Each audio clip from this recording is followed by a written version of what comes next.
me attack Sanders. Wait, you're getting nervous, man. And Corn Pop was a bad dude. And he ran a bunch of bad boys. And he cut off a 6-foot length of chain. He folded up, he said, you walk out with that chain. And you walk to the car and say, you may cut me, man, but I'm going to wrap this chain around your head. And so he was up on the board, wouldn't listen to me. I said, hey, Esther, you, off the board, or I'll come up and drag you off. We hold these truths to be self-evident. All men and women created by you know the thing. Poor kids are just as bright and just as talented as white kids. Joseph R. Biden, Joey B, Joey Bides, former VP to the Obama administration, Joey Biden has been sworn in as the 46th president of the United States of America. It happened, it is a done deal. Kamala was sworn in as the vice president, and we all saw it today, and one of the major themes of the inauguration was unity. Unity which was pushed very powerfully and very effectively by the Democrat who was sworn into office. So powerfully that there were reports leading up to the inauguration that Joe Biden's administration was looking into which troops were actually going to be protecting the White House from the mob, because, you can't have people in this time of unity go to the inauguration and screen them for ideological differences, because, again, this was all about unity. We needed unity in this country, and that's what we got with Joe Biden winning the presidential election, or being sworn in as the 46th president of the United States of America.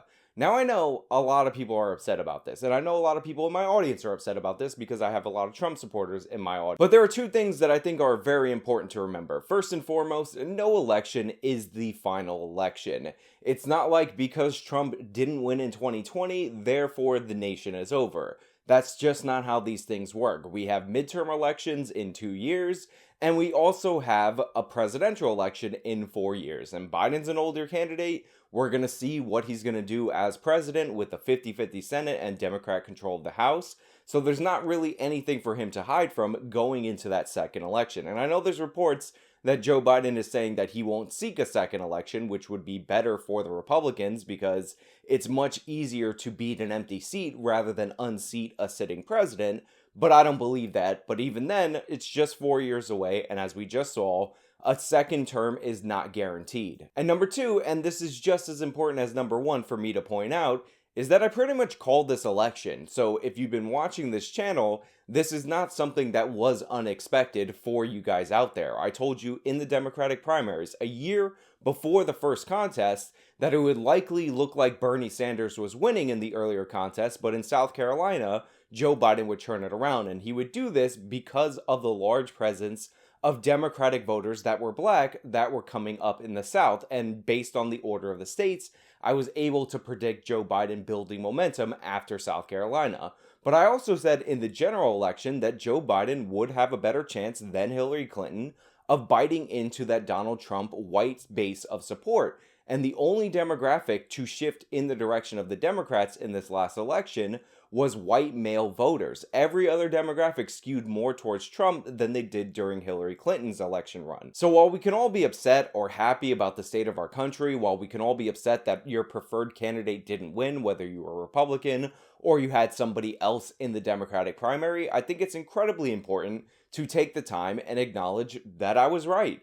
I predicted Joe Biden would be the best candidate to go up against Trump, and voting issues aside, that did prove to be true. Hey, quick announcement. I've actually been selected as a speaker at the Better Discourse 2 event, which will be happening April 24th in Kenosha, Wisconsin. Link in the description if you want to get your tickets. See me live. They've only announced a few guests so far, like Sydney Watson from the Down Under, Oklahoma, because she's a Texan now, and Lisa Reynolds, who I've talked about in a previous video on this channel, but there will definitely be way more guests that are coming on, people you know, people you love. Overload the audience with people in my audience. Come out, have a good time, we'll have a beer together, it will be amazing, you'll love it. Let's get into the video. To overcome these challenges, to restore the soul and secure the future of America, requires so much more than words.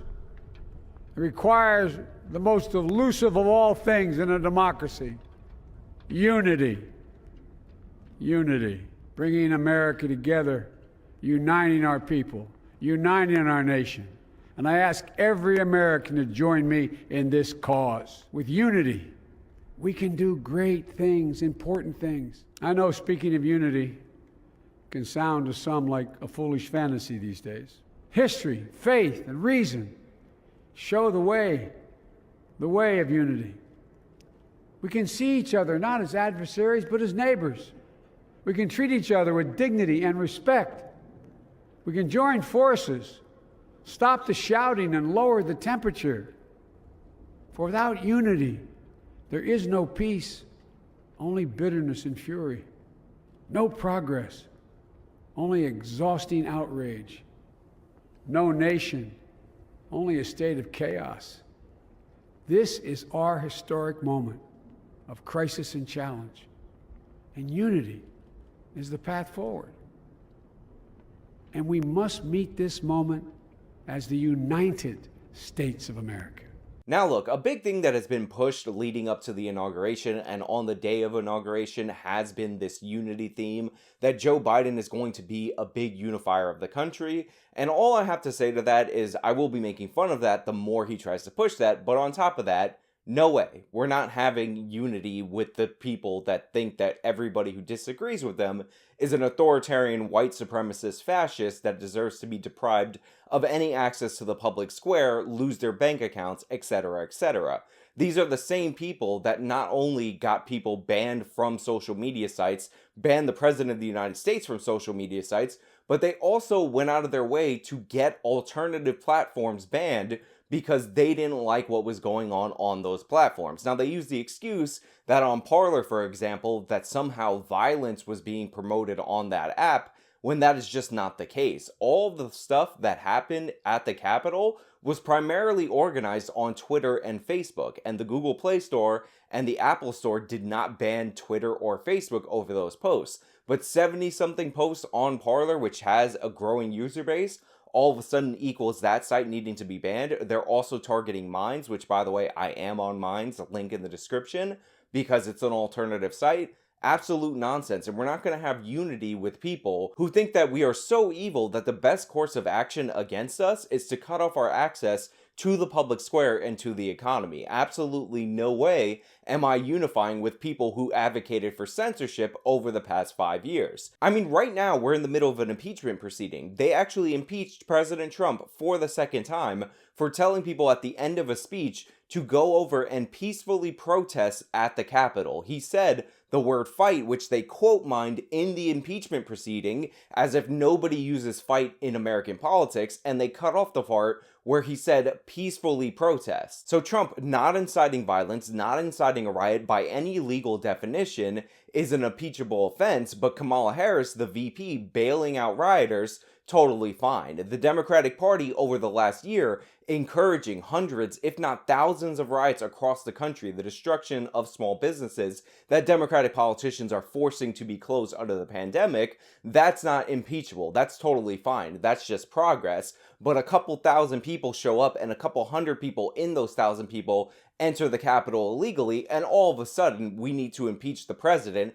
even after he's out of office just to make sure he can never run for office ever again. We're not going to have unity with people who have condoned political violence, not just through the year 2020 when it was unparalleled in its scope, but throughout the Trump administration, who are using now a small instance at the Capitol to basically try to introduce a new form of the Patriot Act in order to use on their political opposition. Especially when the one woman who died, Ashley Babbitt, according to the indictment of another man, John Sullivan, who's a Black Lives Matter activist, was encouraged to go into the place where she was killed by this BLM activist. Now, the reason I bring this up is because one of the tactics that the mainstream media and the progressive left used in order to dismiss the unparalleled left-wing violence that's been ravaging this nation over the past year is that there are some instances of instigators who weren't on the BLM or Antifa side. So yeah, there's no unity with people who will dismiss billions of dollars in damage to our country, to our major metropolitan areas, because they found one or two instances of instigators that weren't even that connected with the violence that was going on, when we're seeing an instigator that was on CNN that's clearly on the left politically and has been indicted for his actions in there, and the media just can't find the time to cover it. Joe Biden just can't find the time to mention it. He can mention white supremacy a billion times in his presidential address, but this guy, no. not important. What's important is we need to crack down on our political opposition in the name of unity. How can we have unity unless we crush our political opponents, am I right? Now look, regardless of how we got here, this is the reality of the situation that we're in right now. And because the Republicans lost both Senate races in the Georgia special election, Kamala Harris is going to have significantly outsized influence on the democratic process, something that she definitely didn't earn and I'm definitely concerned about. But there are ways to fight back. There are 50 Republican senators in the United States Senate, and you might just have to peel off one Democrat here or there in order to prevent the left from pushing their agenda through the halls of Congress over the next 2 years. On top of that, the Republicans do have a significant majority in the Supreme Court, which was solidified by President Trump's appointments. So there are checks and balances on the excesses of the Biden administration. I don't want you guys to freak out and panic and act like it's the end of the world, because that's just not the case. That's what the left did for the past 4 years while President Trump was president, and the Republic didn't fall apart, it didn't change super dramatically. It held mostly together because we have a system that is designed to promote gridlock and prevent dramatic changes from one administration to another. Now, with that being said, because President Trump executed a lot of his policy decisions via executive order, we are going to see some reversals immediately the day that Joe Biden took office. I think he's already announced that the United States is back in the Paris Climate Accords, which is a disaster, and it was one of the better things that President Trump did, but it was easily reversible because, again, that was an executive decision on President Trump's part. We're also likely rejoining the WHO, so Joe Biden has signed us up with the organization that has completely botched this pandemic and gave us terrible information because they were essentially captured by the Chinese government. We've also seen some reports of a lot of people in Mexico and Central America surging towards the United States border under the expectation that Joe Biden is going to grant them some kind of amnesty or legal status. Now, he likely won't get amnesty passed through the Congress, but he might do something in the vein of Barack Obama and the DACA program through executive fiat, and just create a new program whole cloth for these people to stay in this country. So we are going to see some changes in that regard. And if Biden obviously legalizes something like 11 million people, which I think he said was his target goal, then that's going to make it significantly more difficult for the Republicans to win a presidential election, because Biden is essentially legalizing people who are more likely to vote for him. We're also definitely going to have a reversal of President Trump's executive order banning critical race theory from being forced through all areas of our federal government. This is clearly a racist ideology, and President Trump should have made the executive order banning it immediately when he took office, because Joe Biden's not going to hesitate in reinstating this nonsense. So that's going to be bad. All of our people in the federal government are going to be learning about how they're white privilege, blah, blah, blah, and all that nonsense. So there are consequences, obviously, of Joe Biden winning. There are going to be some changes.